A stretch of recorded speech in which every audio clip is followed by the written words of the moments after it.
Okay, so the other day I was telling somebody about my first kiss, and I felt like, okay, I have to make a video about this. I have to tell the world about what happened to me. Kids, if your parents tell you to wait, it's because they know that you're probably going to have a bad situation occur, like what happened to me. So here's what happened. I was in Indiana with my family visiting for the summer, like I did pretty much every summer of my entire life. And there's this guy that my cousins introduced me to. I don't know where he came from. Like, to this day, I still don't know who he is, who he was related to, and why we were cool. I don't know. Where did he even come from? I have no clue. That's how it happens. Your cousins introduce you to somebody. It's just like, where did this guy come from? Now that I think about it, I have no idea, and it's a little bit strange. I want to research that. But anyway, there's this guy. He was hanging out at my aunt's house all the time. He's there. And one day, my cousin actually dared me to kiss him. So, of course, number one, I'm not allowed to have a boyfriend. So, definitely number two, I'm not allowed to be kissing.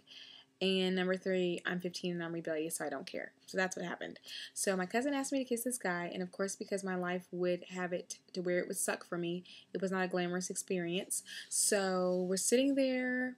Everybody's kind of sitting on this huge bed, fully dressed, but everybody's just sitting down. And they're just like, okay, do it. We dare you. So I just kind of just went for it.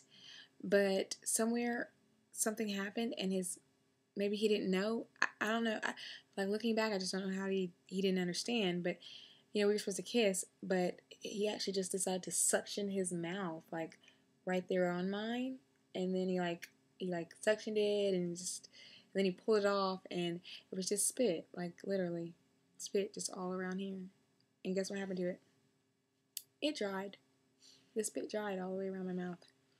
So I'm there with this dried up spit now, and I'm thinking, am I supposed to wipe it off? Because that would be kind of rude, but this is just really disgusting, and is this happening to me? Is this really happening? And I started to realize that he had really ashy lips, and maybe it's because he has like an abundance of saliva that just hangs out around his lips, and now he wants me to have the same situation going on, but it's his spit. Like, is that even fair?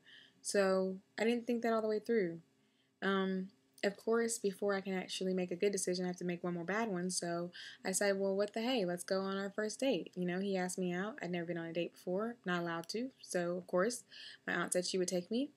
And there's always an aunt who lets you do things that your mom would never let you do. But of course, you learn your lesson because it turns into the worst day of your life. So my aunt takes us out on this date. So we go to a restaurant in the mall, and the guy buys our food, which was like some Philly cheesesteaks, and I don't know why I remember that. Maybe because the place was called like Philly cheesesteak something.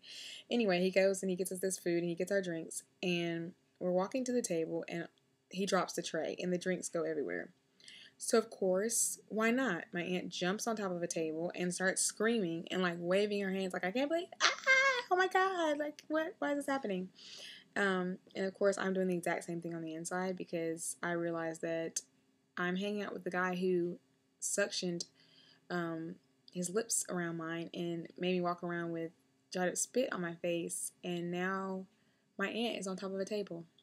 So maybe mom and dad were right, and maybe it wasn't time for my first kiss, my first date. What we realize when we look back.